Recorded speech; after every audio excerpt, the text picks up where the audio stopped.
ನಮಸ್ಕಾರ ವೀಕ್ಷಕರೇ, ಪನ್ನೀರ್ ಪತ್ರೆ ಹಾರ ಹೇಗೆ ಮಾಡೋದು ಅಂತ ನೋಡೋಣ ಬನ್ನಿ. ನೀವಿನ್ನು ನನ್ನ ಚಾನಲ್ನ ಸಬ್ಸ್ಕ್ರೈಬ್ ಮಾಡ್ಕೊಂಡಿಲ್ಲ ಅಂದರೆ ಇವಾಗಲೇ ಮಾಡಿಕೊಂಡು ನನಗೆ ಸಪೋರ್ಟ್ ಮಾಡಿ. ನಾನು ಪನ್ನೀರ್ ಪತ್ರೆ ಹಾರ ಮಾಡೋದಕ್ಕೆ 2 kg ಪತ್ರೆ, 5 ಕಮಲದ ಹೂವನ್ನು ತಗೊಂಡಿದ್ದೀನಿ. ಇವಾಗ ನಿಮಗೆ ಯಾವ ಸೂಜಿ ಕಂಫರ್ಟಬಲ್ ಇದೆ ಹೊಲಿಯೋದಕ್ಕೆ ಆ ಸೂಜಿನ ತಗೊಳ್ಳಿ. ನಾನು 6 ಎಳೆ ದಾರ ತಗೊಂಡಿದ್ದೀನಿ. ನೀವು ಬೇಕಾದರೆ ಯಾವ ಥರ ತಗೋಬೋದು. ಸಣ್ಣ ಎಳೆ ದಾರ ಹಾಕೊಂಡ್ರೆ ಅದು ಇಳೆ ಬಿದ್ಬಿಡುತ್ತೆ, ಪತ್ರೆ ಹಾರ ಅಲ್ವಾ ಅದು. ಅದಕ್ಕೋಸ್ಕರ ಅದು ಟೈಟಾಗಿ ಕುತ್ಕೊಳ್ಳೋದಿಲ್ಲ, ದಪ್ಪದ ದಾರ ತಗೋಬೇಕಾಗುತ್ತೆ. ದಾರನ ನಾನು ಒಂದು ಮಾರು ಏರ್ಸ್ಕೊಂಡು ತುದಿಗೆ ಸ್ವಲ್ಪ ದಾರ ಬಿಟ್ಕೊಂಡು ಒಂದು ಗೊಲೆ ಹಾಕೋತಾ ಇದ್ದೀನಿ. ಹೂವು ಕಟ್ತೀವಲ್ಲ ಆ ರೀತಿ ಹಾಕೋತಾ ಇದ್ದೀನಿ. ನಿಮಗೇನಾದ್ರೂ ಹೂವು ಕಟ್ಟೋದಕ್ಕೆ ಬರಲ್ಲ ಅಂತಂದ್ರೆ ಈ ರೀತಿ ನಾನು ಲಾಸ್ಟಿಗೆ ಹಾಕ್ತೇನೆ ನೋಡಿ, ಆ ರೀತಿ ಗಂಟನ್ನು ಹಾಕೊಳ್ಳಿ. ಇವಾಗ ಸ್ಟಾರ್ಟಿಂಗು ಪತ್ರೆ ಏರಿಸ್ತಾ ಹೋಗೋಣ. ಈ ರೀತಿ ನೋಡಿ, ನಾನು ಮೊದಲನೇ ಪತ್ರೆ ತಗೊಂಡಲ್ಲ ಆ ರೀತಿ ಸಣ್ಣ ಇದ್ರೆ ಅದನ್ನ ಒಂದು ಇಟ್ಕೊಳ್ಳಿ. ಸ್ವಲ್ಪ ದಪ್ಪ ಪತ್ರೆ ಆದ್ರೆ 3 ಭಾಗ ಮಾಡ್ಕೋಬೇಕಾಗುತ್ತೆ. ಅದಕ್ಕಿಂತ ದಪ್ಪ ಆದ್ರೆ 6 ಭಾಗ ಮಾಡ್ಕೋಬೇಕಾಗುತ್ತೆ. ಒಟ್ನಾಗೆ ನಾವು ರೌಂಡ್ ಶೇಪಲ್ಲಿ ಬರಬೇಕು, ಆ ರೀತಿ ಹಾಕೋಬೇಕಾಗುತ್ತೆ. ಸೂಜಿಗೆ ಚುಚ್ಕೋಬೇಕಾದ್ರೆ ಸೀದಾ ಹಾಕೋಬೇಕು, ಮುಖ ಮೇಲ್ಗಡೆ ಬರಬೇಕಾಗುತ್ತೆ. ಆ ರೀತಿ ನಾವು ಏರಿಸ್ಕೋಬೇಕಾಗುತ್ತೆ. ಇದೇ ರೀತಿ ಮಳಕ್ಕಿನ ಒಂದು ಸ್ವಲ್ಪ ಒಂದು ಕೈ ಬೆರಳಿದೆಯಲ್ಲ ಅಷ್ಟುದ್ದ ಕಮ್ಮಿ ಏರಿಸ್ಕೋಬೇಕಾಗುತ್ತೆ. ಇದೇ ರೀತಿ ಏರಿಸ್ತಾ ಹೋಗೋಣ. ಎಲ್ಲ ಹಾರ ಮಾಡೋದಕ್ಕಿಂತನೂ ಇದು ಸ್ವಲ್ಪ ಡಿಫಿಕಲ್ಟ್ ಅನ್ಸುತ್ತೆ. ಒಂದ್ ಕಡೆ ನೋಡ್ಕೊಂಡ್ರೆ ಈಸಿ ಅನ್ಸುತ್ತೆ. ಡಿಫಿಕಲ್ಟ್ ಯಾಕೆ ಅಂತಂದ್ರೆ ಅದನ್ನ ನೀಟಾಗಿ ಕಟ್ ಮಾಡಿ ಜೋಡಿಸ್ಕೊಂಡು ತೊಟ್ಟೆಲ್ಲ ಕಟ್ ಮಾಡಿ ಸೂಜಿಗೆ ಏರಿಸ್ಕೋಬೇಕಾಗುತ್ತೆ. ಅದು ಬೇರೆ ಹೂವು ಆದ್ರೆ ಅದೇ ಬೇರೆ ತರ, ಅದು ತೊಟ್ಟಿಗೆ ಚುಚ್ಚಿದ್ರೆ ಆಗೋಗುತ್ತೆ. ಇದು ಕಟ್ ಮಾಡಿ ಸ್ವಲ್ಪ ಡಿಫಿಕಲ್ಟ್ ಅಂತ ಅನ್ನಿಸ್ಬೋದು. ಒಂದ್ ಕಡೆ ಈಸಿ ಯಾಕೆ ಅಂತ ಅಂದ್ರೆ ಪತ್ರೆನ ರ್ಯಾಂಡಮ್ ಆಗಿ ಎಲ್ಲಿ ಬೇಕಾದ್ರೂ ಚುಚ್ಕೊಂಡು ಹೋಗ್ಬೋದು ರೌಂಡ್ ಮಾಡ್ಕೊಂಡು. ಅದೊಂದು ಡಿಫಿಕಲ್ಟ್ ಅಂತ ಅನ್ಸಲ್ಲ, ಈಸಿ ಅಂತಾನೆ ಅನ್ಸುತ್ತೆ. ಸ್ವಲ್ಪ ಹಾರವಲ್ದು ರೂಢಿ ಇದ್ರೆ ಇದೇನು ಡಿಫಿಕಲ್ಟ್ ಅಂತ ಅನ್ಸಲ್ಲ, ಪಟ ಪಟ ಪಟ ಅಂತ ಮಾಡ್ಕೊಂಡು ಹೋಗ್ಬೋದು. ಸ್ವಲ್ಪ ಮೊದಲನೇ ಸಲ ಟ್ರೈ ಮಾಡ್ತಾ ಇರ್ತೀರಲ್ಲ ಅವಾಗ ಸ್ವಲ್ಪ ಕಷ್ಟ ಅಂತ ಅನ್ನಿಸ್ಬೋದು. ನೋಡಿ, ನಿಮಗೆ ಏನಾದ್ರೂ ಸೂಜಿ ಇಟ್ಕೊಂಡು ಹಂಗೆ ಪತ್ರೆ ಕಟ್ ಮಾಡಿ ಜೋಡಿಸ್ಕೊಳ್ಳೋದಕ್ಕೆ ಸ್ವಲ್ಪ ಕಷ್ಟ ಅಂತ ಅನ್ಸಿದ್ರೆ ನಾನು ಇವಾಗ ಜೋಡಿಸ್ಕೋತಾ ಇದ್ದೀನಿ ನೋಡಿ. ಸೂಜಿ ಕೆಳಕಿಟ್ಬಿಡಿ, ಅದನ್ನ ಪತ್ರೆನ ಕಟ್ ಮಾಡ್ಕೊಂಡು ನೀಟಾಗಿ ಜೋಡಿಸ್ಕೊಂಡು ಒಂದು 15-20 ಪತ್ರೆನ ಹಾಗೆ ಮಾಡ್ಕೊಳ್ಳಿ. ಹಾಗೆ ಮಾಡ್ಕೊಂಡಿದ್ದಾದ್ಮೇಲೆ ಒಂದೇ ಸಲ ಸೂಜಿ ತಗೊಂಡು ಚುಚ್ಕೋಬಿಡಿ. ಹಾಗೆ ಚುಚ್ಚಿದ್ರೆ ಸ್ವಲ್ಪ ಕೈ ನೋವೋದು ತಪ್ಪುತ್ತೆ. ಯಾಕಂದ್ರೆ ನಾವು ಸೂಜಿ ಒಂದು ಬೆಳ್ಳಲ್ಲಿ ಕಿರುಬೆಳ್ಳಲ್ಲಿ ಇಟ್ಕೊಂಡು ಅದ್ರ ಜೊತೆನೆ ನಾವು ಪತ್ರನ ಕಟ್ ಮಾಡಿ ರೌಂಡ್ ಮಾಡ್ಕೋತೀವಿ ಅಂದ್ರೆ ಸ್ವಲ್ಪ ಕಷ್ಟ ಆಗ್ಬೋದು. ನೋಡಿ, ಇಷ್ಟು ಏರ್ಸಿದ್ದಾದ್ಮೇಲೆ ಹೇಗೆ ಕಾಣ್ತಾ ಇದೆ ಅಂತ. ಇಷ್ಟು ಏರ್ಸಿದ್ದಾದ್ಮೇಲೆ ಪನ್ನೀರ್ ಪತ್ರೆ ತೊಟ್ಟಿದ್ಯಲ್ಲ ಅದನ್ನ ಮಡ್ಸ್ಬಿಟ್ಟು ಚುಚ್ಕೋಬೇಕಾಗುತ್ತೆ. ಈ ತರ ಚುಚ್ಕೊಳ್ಳೋದ್ರಿಂದ ಬಿಗ್ಗೆಗೆ ಕುತ್ಕೊಳ್ಳುತ್ತೆ ಪತ್ರೆ, ಅದಕ್ಕೋಸ್ಕರ ಈ ತರ ಚುಚ್ಕೊಳ್ಳಿ. ಹಿಂದೆನೂ ತೊಟ್ಟು ಕಟ್ಟಿದ್ದೀನಿ, ಮುಂದೆನೂ ತೊಟ್ಟು ಏರಿಸ್ಕೊಂಡಿದ್ದೀನಿ ನಾನು.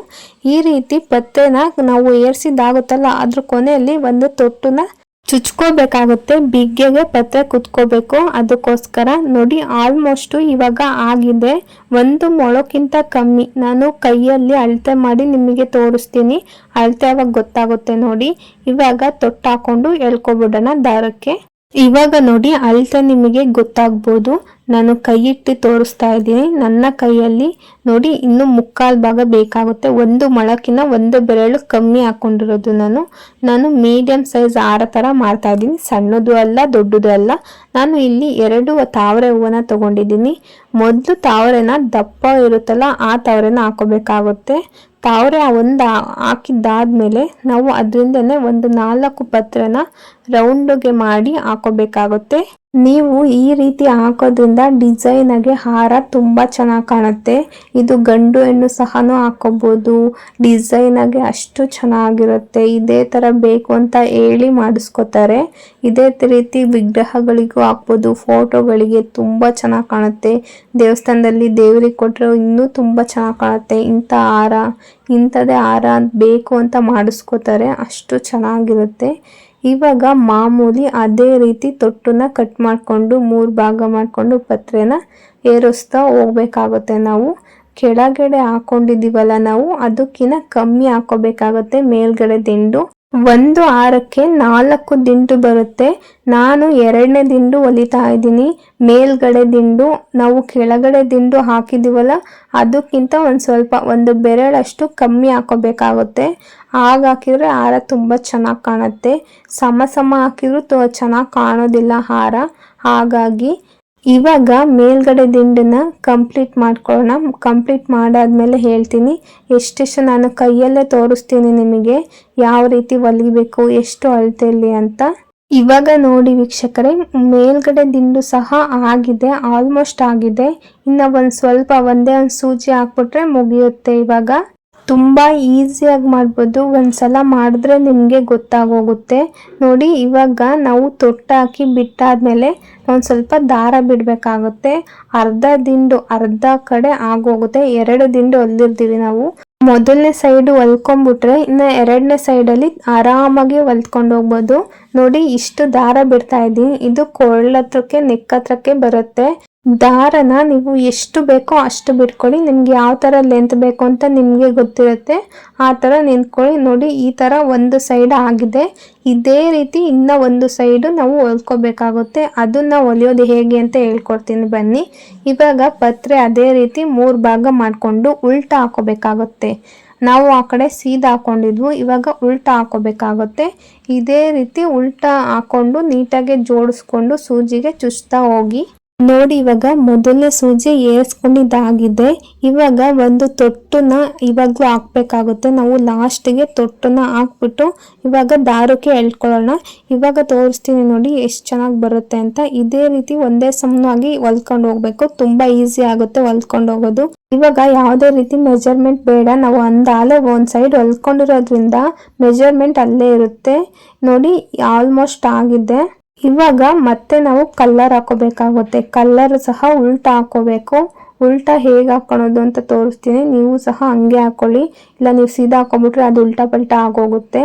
ಮೊದಲು ಸಣ್ಣ ಇರೋ ತಾವರೆನ ತಗೋಬೇಕಾಗುತ್ತೆ. ತಗೊಂಡು ಮೊದಲಿಗೆ ಚುಚ್ಕೊಳ್ಳಿ, ಆಮೇಲೆ ದಪ್ಪ ಇರೋದು ಹಾಕೋಬೇಕಾಗುತ್ತೆ. ಇವಾಗ ಒಂದು 4 ಪತ್ರನ ಒಡೆದ್ಬಿಟ್ಟು ದುಂಡು ಮಾಡಿ ಏರಿಸ್ಕೊಳ್ಳಿ. ಇದನ್ನ ಏರಿಸ್ಕೊಂಡಿದ್ದಾದ್ಮೇಲೆ ಮತ್ತೆ ಕಮಲದ ಹೂವನ್ನ ಹಾಕ್ಕೊಳ್ಳಿ. ಆ ಕಡೆ ನಾವು ಸೀದಾ ಹಾಕಿದ್ವು, ಈ ಕಡೆ ನಾವು ಉಲ್ಟಾ ಹಾಕಿದ್ದೀವಿ. ನೆನಪಿರಲಿ, ಮರ್ತೋಗ್ಬಿಟ್ಟು ಹಾಕ್ಬೇಡಿ ಆ ಥರ. ನೋಡಿ ಕಲ್ಲರ್ ಹಾಕಿದ್ಮೇಲೆ ಎಷ್ಟು ಚೆನ್ನಾಗಿ ಕಾಣುತ್ತೆ ಹಾರ. ಆ ಕಡೆ ಈ ಕಡೆ ಕಲ್ಲರ್ ಹಾಕಿದ್ದೀವಲ್ಲ, ಅವೆರಡು ಜೋಡ್ಸ್ ನೋಡಿದಾಗ ಎಷ್ಟು ಚೆನ್ನಾಗಿ ಕಾಣ್ತಿರುತ್ತೆ ಅಂತ. ನೋಡಿ ಈ ರೀತಿ ಕಲ್ಲರ್ ಹಾಕಿದ್ದಾದ್ಮೇಲೆ ಮತ್ತೆ ಕೆಳಗ್ಲ ದಿಂಡನ್ನ ಹೊಲಿತಾ ಹೋಗ್ಬೇಕಾಗುತ್ತೆ. ಕೆಳಗ್ಲ ದಿಂಡು ಸ್ವಲ್ಪ ಉದ್ದ ಇರುತ್ತೆ, ನೋಡಿಕೊಂಡು ಹೊಲಿರಿ. ಉದ್ದನ್ನೇ ಮಾಡಿ ಹಾಕೊಳ್ಳೋದು, ಮೇಲ್ಗಡೆ ಮೋಟ ಇರಬೇಕು. ಇದೇ ರೀತಿ ಹೊಲಿತಾ ಹೋಗ್ಬೇಕಾಗುತ್ತೆ ನಾವು. ಈ ತರ ಪನ್ನೀರ್ ಪತ್ರೆ ಎಲ್ಲಾ ಕಡೆನೂ ಸಿಗುತ್ತೆ ಆಲ್ಮೋಸ್ಟ್. ನೀವು ಹುಡುಕಿ ಅಲ್ಲಿ ಮಾರ್ಕೆಟ್ಗಳಲ್ಲಿ ಅಂಗಡಿಗಳಲ್ಲಿ ಇದ್ದೇ ಇರುತ್ತೆ. ಹೂನ್ ಅಂಗಡಿಲಿ ಹೋದ್ರೆ ಸಿಗುತ್ತೆ. ಒಂದ್ಸಲ ಈ ರೀತಿ ಟ್ರೈ ಮಾಡಿ ನೋಡಿ, ತುಂಬಾ ಚೆನ್ನಾಗಿ ಬರುತ್ತೆ. ನೀವು ಫೋಟೋಗಾಗಿರ್ಲಿ, ಇಲ್ಲ ದೇವಸ್ಥಾನಕ್ಕೆ ತಗೊಂಡೋಗೋದಾಗಿರ್ಲಿ, ನೀವೇ ಮಾಡಿ ಕೈಯಾರ ಕೊಡೋದಾಗಿರ್ಲಿ, ನಾವು ಮಾಡಿರೋದನ್ನ ದೇವ್ರಿಗೆ ಹಾಕೋದಾಗ್ಲಿ, ಬೇರೆಯವ್ರಿಗೆ ಕೊಡೋದಾಗ್ಲಿ, ಆ ಫೀಲಿಂಗೇ ಬೇರೆ ಅಂತಾನೆ ಹೇಳ್ಬಹುದು.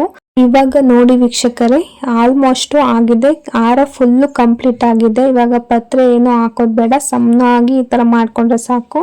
ನೋಡಿ ಫೈನಲ್ ಲುಕ್ ಈ ರೀತಿ ಬಂದಿದೆ. ಇಲ್ಲಿ ಕೆಳಗಡೆ ನಾವು ಕಟ್ಕೋಬೇಕಾಗುತ್ತೆ, ಗಂಟು ಹಾಕೋಬೇಕು ಟೈಟ್ ಆಗಿ. ಇಲ್ಲಿ ಒಂದ್ 4-5 ಗಂಟು ಜಾಸ್ತಿನೇ ಹಾಕೊಳ್ಳಿ, ಕಿತ್ಕೋಬಾರ್ದು. ಹಾರ ಯಾವುದೇ ಆಗಿರ್ಲಿ, ನಾವು ಎಲ್ಲೇ ಕೊಡೋದಾಗಿದ್ರು ಕಿತ್ಕೋಬಾರ್ದು. ಅದು ಲೂಸ್ ಆಗಿ ಬಿದ್ಬಿಡೋದು, ಆ ರೀತಿಯೆಲ್ಲ ಆಗುತ್ತೆ. ಈ ರೀತಿ ಟೈಟಾಗಿ ಕಟ್ಕೊಬಿಟ್ರೆ ಏನೂ ಆಗೋದಿಲ್ಲ. ಇವಾಗ ಮತ್ತೆ ಕಲ್ಲರ್ ಹಾಕೋಬೇಕಾಗುತ್ತೆ. ನಾವು ಮೊದಲಿಗೆ ಒಂದು 4 ಪತ್ರೆನ ಒಡೆದ್ಬಿಟ್ಟು ಹಾಕೊಳ್ಳಿ. ಮತ್ತೆ ಕಮಲದ ಹೂವನ ಉಲ್ಟಾ ಹಾಕೋಬೇಕಾಗುತ್ತೆ. ನಾವು ತೊಟ್ಟು ಕಿತ್ತಿರ್ತೀವಲ್ಲ, ಅಲ್ಲಿಂದ ಪೋಣಿಸ್ಕೋಬೇಕು ಸೂಜಿಗೆ.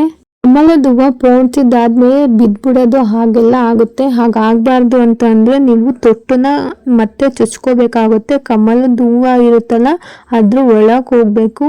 ನಿಮ್ಗೆ ಇನ್ನೂ ಟೈಟಾಗಿ ಬೇಕು ಅಂತ ಅಂದ್ರೆ ಆ ದಾರನ ಕಟ್ ಮಾಡ್ಕೊಬಿಟ್ಟು ಅದರಲ್ಲಿ ಒಂದು 3 ಗಂಟನ್ನ ಟೈಟಾಗಿ ಹಾಕೊಳ್ಳಿ. ಅದು ಜಪ್ಪಯ ಅಂತ ಅಂದ್ರೂ ಉದ್ರೋದಿಲ್ಲ, ಅಷ್ಟು ಟೈಟ್ ಆಗಿರುತ್ತೆ.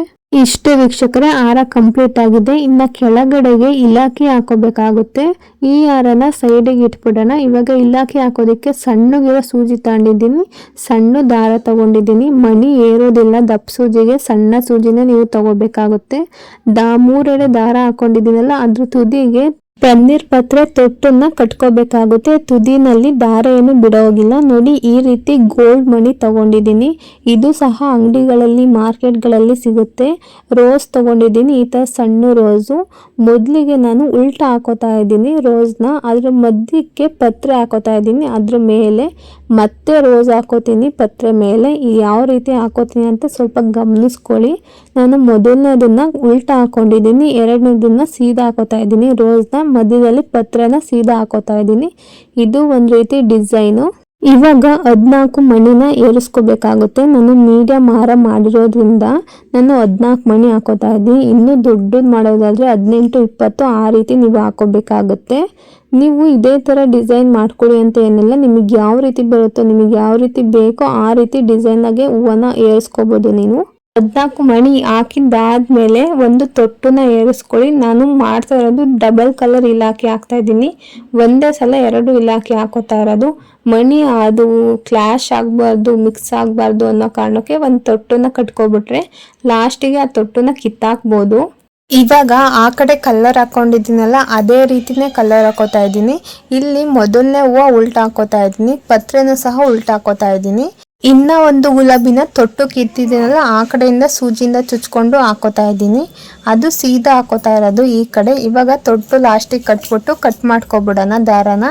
ಇಲಾಖೆ ರೆಡಿ ಆಗೋಗುತ್ತೆ. ಇವಾಗ ನೋಡಿ ಆರಾಮಾಗಿ ಎಳ್ಕೊಬೋದು. ಮಣಿನೂ ಸಹ ಮಿಕ್ಸ್ ಆಗಿರೋದಿಲ್ಲ ನೋಡಿ. ಇವಾಗ ತೊಟ್ಟನ್ನ ಕಿತ್ಕೊಬಿಟ್ರೆ ಆರಾಮಾಗಿ ಕಟ್ಕೋಬೋದು. ನಾ ಇದೇ ರೀತಿ 3 ಇಲಾಖೆ ಹಾಕೋತೀನಿ ಇದಕ್ಕೆ. ಇವಾಗ ನಾನು ಸಿಂಗಲ್ ಇಲಾಖೆನ ಹಾಕೊಂಡಿದ್ದೀನಿ, ಡಬಲ್ ಇಲಾಖೆಗೆ ಜಾಯಿಂಟ್ ಮಾಡ್ಕೋತಾ ಇದ್ದೀನಿ. ನೀವು ಡೈರೆಕ್ಟ್ ಆಗಿ ಇಲಾಖೆನ ಹಾರಕ್ಕೆ ಕಟ್ಟಕ್ ಹೋದ್ರೆ ಒಂದು ಇಂದು ಮುಂದೆ ಆಗ್ಬಿಡುತ್ತೆ.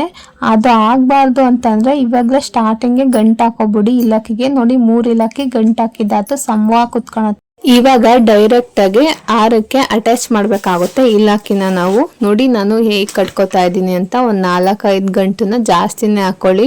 ಇಲಾಖೆನ ಉದ್ರೋಗೋ ತರ ಹಾಕೋಬಾರ್ದು, ಟೈಟ್ ಆಗಿ ಬಿಗ್ಗೆಗೆ ಕಟ್ಕೊಂಡ್ರೆ ಕಲರ್ ಜೊತೆ ತುಂಬಾ ಚೆನ್ನಾಗಿ ಕಾಣುತ್ತೆ ಇಲಾಖೆ. ನೋಡಿ ವೀಕ್ಷಕರೇ, ಫೈನಲ್ ಲುಕ್ ಈ ರೀತಿ ಕಾಣ್ತಾ ಇದೆ. ಎಷ್ಟು ಚೆನ್ನಾಗಿ ಕಾಣ್ತಾ ಇದೆ ನೋಡಿ. ಈ ಹಾರನ ಇನ್ನೂ ಚೆನ್ನಾಗಿ ಕಾಣ್ಬೇಕು ಅಂತ ಅಂದ್ರೆ ಇಲ್ಲಿ ನೋಡಿ ವೀಕ್ಷಕರೇ, ನಾವು ಕಲರ್ ಹಾಕಿರೋದು ಎಷ್ಟು ಸಣ್ಣ ಕಾಣ್ತಾ ಇದೆ, ದಿಂಡು ಮಾತ್ರ ಎಷ್ಟು ದಪ್ಪ ಕಾಣ್ತಾ ಇದೆ ಅಂತ. ನಾವು ಕಲರ್ ಸಮಕ್ಕೆ ದಿಂಡನ್ನ ಈಗ ಕಟ್ ಮಾಡ್ಬೇಕಾಗುತ್ತೆ. ನೋಡಿ ತುದಿನ ಕಟ್ ಮಾಡ್ಕೊಂಡು ರೌಂಡಕ್ಕೆ ಬರ್ಬೇಕಾಗುತ್ತೆ. ಕಂಪಲ್ಸರಿ ಈ ರೀತಿ ಪತ್ರನ ಕಟ್ ಮಾಡಲೇಬೇಕು ನೀವು. ತುಂಬಾ ಚೆನ್ನಾಗಿ ಕಾಣುತ್ತೆ. ನೀವು ಹಾಗೆ ಏನಾದ್ರು ಬಿಟ್ಬಿಟ್ರೆ ಒಂಥರ ಒಲ್ಟ್ ತರ ಹಂಗಂಗೆ ಕಾಣ್ತಾ ಇರುತ್ತೆ. ಈ ರೀತಿ ಸಮವಾಗಿ ಕಟ್ ಮಾಡಿದ್ರೆ ಬೇರೆ ತರ ಕಾಣುತ್ತೆ. ಅಷ್ಟು ಚೆನ್ನಾಗಿ ಕಾಣುತ್ತೆ ಅಂತಾನೆ ಹೇಳ್ಬೋದು. ನೀವೇ ಇವಾಗ ಡಿಫ್ರೆಂಟ್ ನೋಡಿ. ಒಂದು ಕಡೆ ಪತ್ರನ ನಾನು ಕಟ್ ಮಾಡಿದ್ದೀನಿ, ಒಂದು ಕಡೆ ದಿಂಡನ್ನ ನಾವು ಕಟ್ ಮಾಡಿಲ್ಲ. ನೋಡಿ ಹೇಗೆ ಕಾಣ್ತಾ ಇದೆ ಅಂತ. ಹಾಗೇನೆ ನಾವು ಕಲರ್ ಹಾಕಿದೀವಲ್ಲ ಅದ್ರ ಮಧ್ಯೆ ಪತ್ರೆ ಹಾಕಿದೀವಿ ನೋಡಿ, ಅದನ್ನು ಸಹ ರೌಂಡ್ ಕಟ್ ಮಾಡ್ಕೊಳ್ಳಿ. ತುಂಬಾ ಚೆನ್ನಾಗಿ ಕಾಣುತ್ತೆ ಕಲರ್ ಸಹ. ನೋಡಿ ಫೈನಲ್ ಲುಕ್ ಈ ರೀತಿ ಬರುತ್ತೆ. ಈ ವಿಡಿಯೋ ಏನಾದರೂ ಇಷ್ಟ ಆಯಿತು ಅಂದರೆ ಲೈಕ್ ಮಾಡಿ, ಶೇರ್ ಮಾಡಿ, ನನ್ನ ಚಾನಲ್ನ ಸಬ್ಸ್ಕ್ರೈಬ್ ಮಾಡ್ಕೊಳ್ಳೋದಂತೂ ಮರಿಬೇಡಿ. Thank you. ಇದೇ ಥರ ವೀಡಿಯೋಸ್ಗೆ ನನ್ನ ಫಾಲೋ ಮಾಡ್ತಾ ಇರಿ.